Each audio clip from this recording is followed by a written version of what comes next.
ঝিনাইদহ সদর উপজেলার জারগ্রামের কৃষক আহসান ইসলাম শাহিন দীর্ঘদিন ধরে কৃষিকাজের সাথে জড়িত। অনলাইন থেকে দেখে খেজুরের বীজ দিয়ে কফি জাতীয় পানি তৈরিতে আগ্রহী হন। এবছর খেজুরের মৌসুমে বীজ সংগ্রহ করে কফি তৈরি শুরু করেন। প্রথমে খেজুরের বীজ সংগ্রহ করে তা পচিয়ে বীজের ছাল ছাড়িয়ে পানিতে ধুয়ে রোদে শুকান। শুকনো বীজ বালি দিয়ে ভেজে তা বিলিন্ডার মেশিনে গুঁড়ো করে কফি তৈরি করেছেন তিনি। খেজুর বীজের গুঁড়ার রং, ঘ্রাণ ও স্বাদ কফির মতোই, তাই সবাই এটিকে কফি হিসেবে পান করছেন।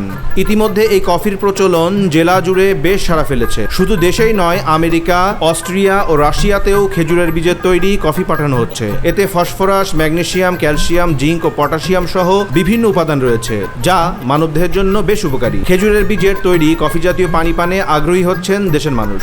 সেই খেজুর পেড়ে নিয়ে আসে শুকায়ে কফি বানাচ্ছে। কফির গ্রান কফির মতনই, মানে সেন্ট আমরা ওই গ্রানই পাচ্ছি, খেয়েও ওই স্বাদই পাচ্ছি। 500 রিয়ালে সৌদিতে বিক্রি করা হয়। তো আমি চাচ্ছি যে আমাদের দেশে যদি এই খেজুরের বীজ সংরক্ষণ করে, এটা তো আসলে নষ্ট হয়, কৃষকরা শুধু খেজুরের রস ছাড়া তো আর কোনো কিছু হারভেস্ট করে না, কিন্তু খেজুর থেকে বীজ তৈরি করে এটা যদি বাইরের দেশে রপ্তানি করা হয় তাহলে একটা বিপুল বৈদেশিক মুদ্রা অর্জন হবে।